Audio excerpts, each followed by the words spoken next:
قبر کے عذاب سے نہیں بچ پائے گا اگر وہ گنہگار ہے تو۔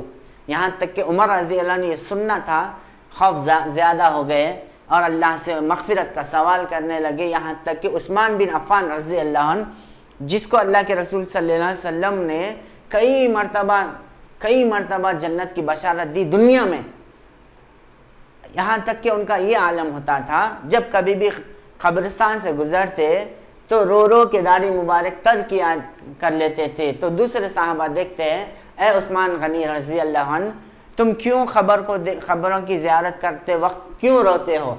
تو صحابہ نے فرمایا، عثمان بن عفان رضی اللہ عنہ، اے میرے پیارے صحابہ، میری پہلی منزل پہلی سیڑھی یہ ہے، قبر ہے، اگر میں اس میں کامیاب ہو گیا تو آگے آنے والے دوسرے سوالات میں کامیاب ہو جاؤں گا، اسی لیے میں اللہ سے رو رو کے گڑگڑا کے اللہ سے دعائیں کرتا ہوں، اللہ مجھے قبر کے عذاب سے بچا دے۔ یہ ہے مقصد، یہ ہے پرپس۔ اب دیکھیے میرے عزیز دوست ساتھیوں، میرے دینی ماں اور بہنوں، قبرستان کی زیارت کرنے کا مقصد یہ ہے۔ اور ایک دوسرا مسئلہ یہاں پر یہ ہے کہ قبر کیسی ہو، قبر کیسی ہو۔ اللہ کے رسول صلی اللہ علیہ وسلم نے علی رضی اللہ عنہ کو بلا کے اور کہنے لگتے ہیں، اے علی رضی اللہ عنہ، یہاں پر جہاں کہیں پر بھی پختی خبر ہو اسے توڑ دو، زمین کے لیول کر دو۔ اللہ اکبر، یہ ہے رسول اللہ صلی اللہ علیہ وسلم کی سنت۔ اور یاد رکھیے میرے عزیز دوست ساتھیوں، میرے دینی ماں اور بہنوں، یہ بنیادی عمل ہے، بنیادی بیسک نالج ہے، یہ کوئی فقہی مسائل نہیں ہے، کوئی بالکل کمپلیکیشنز نہیں ہے، سمپل مسئلہ ہے۔ خبر کیسی ہونا چاہیے؟ رسول اللہ صلی اللہ علیہ وسلم کے بتائے ہوئے طریقے پہ۔ آج ہمارے بڑے، اگر ہمارے گھر کے قریب میں یا ہمارے چاہنے والے یا بڑے بزرگ ہو تو سب سے زیادہ اونچی خبر ان کی بنائی جاتی ہے۔ اللہ اکبر، یہ کس کی مخالفت ہو رہی ہے؟ اللہ کے رسول صلی اللہ علیہ وسلم کی مخالفت ہو رہی ہے، ان کے اگینسٹ جا کر خبروں کو پختہ کیا جا رہا ہے۔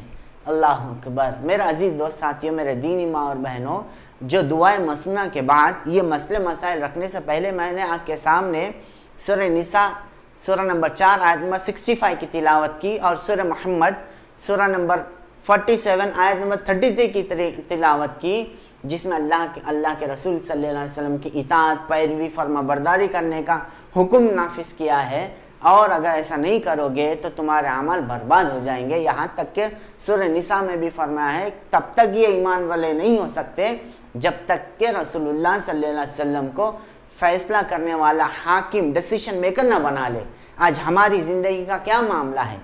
ایک خبر جو اللہ کے رسول صلی اللہ علیہ وسلم نے واضح فرمایا ہے کہ زمین کے لیول ہونا چاہیے۔ اللہ اکبر۔ آج ہمارے چاہنے والوں کی، ہمارے بڑے بزرگ لوگوں کی کتنے بڑے اونچے خبر ہیں، کون کریں یہ؟ آپ ایک اندازہ لگا لیجئے۔ چلیے آپ ایز اے لے مین، ایز اے کامن پیپل، ہمارے علم میں نہیں ہے یہ بات، لیکن ہر جماعت میں، ہر فرقے میں، ہر حلقے میں ایک عالم، مفتی، حافظ، فاضل ہوتا ہے۔ ان کی عقلوں کو کہاں سے تالے لگ گئے ہیں؟ اللہ اکبر۔ ان کے دماغ کہاں پر ہے؟ کیا ان کے پاس یہ حدیث نہیں پہنچی؟ یہ بیسک نالج ہے، یہ کوئی فقہی مسائل نہیں ہے، یہ کامن سی بات ہے، یہ معلوم کرنا ضروری ہے۔ یہ اللہ کے رسول صلی اللہ علیہ وسلم کا احکام۔ اور رہی بات وہاں پر جا کر اگر قبرستان سے گزرتے ہیں تو کیا کہنا چاہیے؟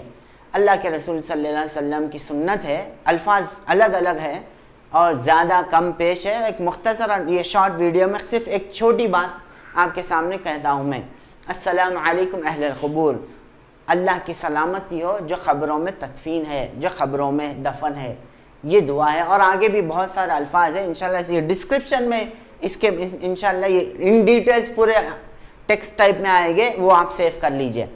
میرے عزیز دوست ساتھیوں، میرے دینی ماں اور بہنوں، کیا اب یہاں پر اور ایک مسئلہ آتا ہے، قبرستان کی زیارت کیا خواتین کر سکتی ہے یا نہیں کر سکتی ہے؟